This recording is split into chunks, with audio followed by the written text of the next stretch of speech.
Hello everyone, another topic for your syllabus triangle. Triangle three side से बनता है. Triangle के थ्री एंगल्स होते हैं और ट्रायंगल के कुछ टाइप्स हैं जो आप सभी को पता हैं, बचपन से आप पढ़ रहे हैं. पहला टाइप है स्केलेन ट्रायंगल जिसकी तीनों साइड डिफरेंट डिफरेंट मेज़रमेंट की होती हैं. आइसोसेलेस ट्रायंगल जिसकी दो साइड्स सेम होती हैं और एक साइड अलग होती है. इक्विलेटरल ट्रायंगल जिसकी ऑल साइड्स इक्वल मेज़रमेंट की होती है. मेज़रमेंट कितनी भी हो सकती है, एक सिंबॉलिक फॉर्म बना रखी है. राइट एंगल ट्रायंगल जिसका एक एंगल 90 डिग्री होता है और कभी भी 90 डिग्री बनाने के लिए आप सेमी सर्कल का यूज़ ना कीजिए, स्क्वायर फॉर्म बनाइए. देखिए मैंने भी यहाँ पर स्क्वायर बनाया है. इसके बाद एक्यूट एंगल जो 90 से लेस एंगल्स होते हैं या 90 से छोटे होते हैं. ऑब्ट्यूज एंगल 90 से बिगर एक एंगल. किसी भी ट्रायंगल में एक एंगल मिनिमम 90 से बड़ा होना चाहिए, वो ऑब्ट्यूज एंगल ट्रायंगल कहलाता है. तो इस तरीके से आपकी ये ट्रायंगल की प्रॉपर्टीज़ हो गई. अब क्लास 7th के टॉपिक में ट्रायंगल चैप्टर में कुछ बहुत इम्पॉर्टेंट प्रॉपर्टीज़ हैं. मैं 6.2 एक्सरसाइज और 6.3 आज आपको बताऊंगी. 6.2 एक्सरसाइज में आपसे क्वेश्चन में कहा गया है find the value of the unknown exterior angle. C find the value of the unknown exterior angle X in the following diagram. सबसे पहले एक्सटीरियर एंगल क्या होता है, हम इस चीज़ को जानने की कोशिश करेंगे. कोई भी ट्रायंगल आप ले लीजिए. देखिए कोई भी क्वेश्चन रटना नहीं होता है मैथ्स में. आप अगर ट्राई करेंगे, आप उसके बेस को समझेंगे तो आपकी नॉलेज भी बढ़ेगी और आपको टॉपिक अच्छे से समझ में भी आएगा. मैंने यहाँ पर एक ट्रायंगल लिया है ए बी सी और इसमें जो इसकी बी सी साइड है ना, मैंने उसको थोड़ा सा सी से आगे तक एक्सटेंड किया है. आगे का नाम नहीं लिख रही हूँ मैं, यहाँ पर मैंने थोड़ा सा एक्सटेंड कर दिया. मेरे एक्सटेंड करने के बाद यहाँ पर भी देखिए ये बाहर की तरफ को एंगल बन रहा है. This is hour angle, right. तो यहाँ पर ये देखिए ये एक नया एंगल मेज़र हो करना है हमको. ये जो बाहर एंगल बन रहा है, बाहर means exterior, exterior outer most angle, बाहर का एंगल. ये ज़रूरी नहीं है कि वो हमेशा आपके राइट साइड में बने.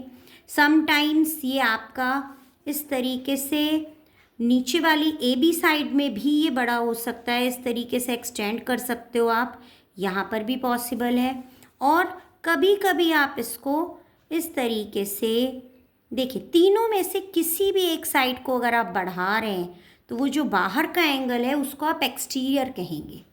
एक्सटीरियर एंगल की एक छोटी सी प्रॉपर्टी होती है, एक्सटीरियर एंगल प्रॉपर्टी बोलते हैं हम लोग. और वो प्रॉपर्टी हमको ये सिखाती है कि जो हमारा एक्सटीरियर एंगल है, बाहर वाला एंगल है, वो किसी भी ट्रायंगल में जो एक्सटीरियर एंगल है वो अपने सामने के ट्रायंगल के अंदर के अपोजिट दोनों एंगल्स के सम के इक्वल होता है. पहले तो आप एक्सटीरियर एंगल आप देखिएगा, इस एक्सटीरियर एंगल के यहाँ से आप आ रहे हैं, ये देखिए ये एक बिल्कुल अपोजिट सामने वाले दो एंगल्स की बात हो रही है और ये दूसरा. देखा आपने, तो दो एंगल्स, यानी एक मैं इस एंगल की बात कर रही हूँ और एक मैं इस एंगल की बात कर रही हूँ. एक्सटीरियर के पास वाला जो अपोजिट एंगल है ना, हम उसको यूज़ नहीं करेंगे, हम उसके सामने वाले दोनों एंगल्स को यूज़ करेंगे. तो हमारी एक्सटीरियर एंगल प्रॉपर्टी जो होती है वो हमें ये बताती है कि एक्सटीरियर एंगल ट्रायंगल के अंदर के अपने अपोजिट दोनों इंटीरियर एंगल्स के सम के इक्वल होता है.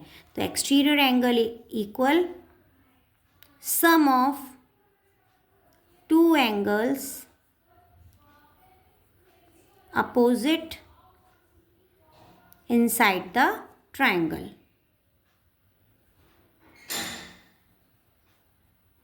ट्रायंगल में एक्सटीरियर एंगल के बिल्कुल सामने जो दो एंगल्स दिए हुए हैं, sum of two angles inside the triangle in front of exterior angle, सामने वाले.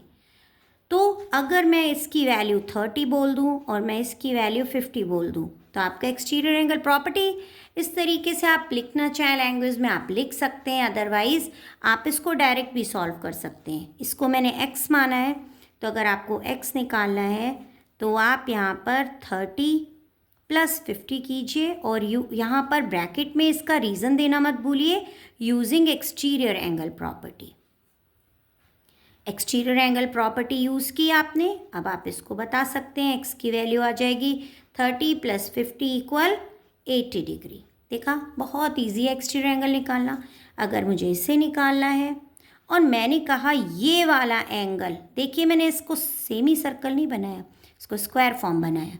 स्क्वायर फॉर्म बनाते ही वहाँ पर अगर हम मेज़रमेंट नहीं भी लिखेंगे तो मेज़रमेंट नहीं भी लिखी तो वहाँ पर ऑटो मोड में 90 डिग्री माना जाएगा। आपको वहाँ मेज़रमेंट लिखने की कोई भी नीड नहीं है। तो ये 90 डिग्री, और यहाँ पर मैंने ये देखे, मैंने कहा जो एक्सटीरियर एंगल निकालना है उसका अपोजिट इंटीरियर हम यूज़ नहीं करेंगे, हम ये एंगल यूज़ नहीं करेंगे, ABC यूज़ नहीं करेंगे, उसके सामने वाले दो एंगल्स का सम यूज़ करेंगे। अगर ये 30 है तो इस बार आपका x = 90 + 30, इट्स 120। यस, ठीक है। इसी के साथ हम देखिए, चाहे यहाँ का निकाला हो चाहे मैंने नीचे का निकाला, अब मैं टॉप मोस्ट C पर बना हुआ एक्सटीरियर एंगल बता रही हूँ। तो यहाँ पर भी एंगल निकालने के लिए हमने इस बार यहाँ से ये देखिए अपोजिट दोनों एंगल्स की बात की, 40 और 20। अगर मैं इस तरीके से, ये वैल्यूज़ सिर्फ मैं एक आपको समझाने के लिए लिख रही हूँ, इसको आप मेज़र करके देखने की कोशिश मत कीजिएगा, सिर्फ एक सिंबॉलिक है।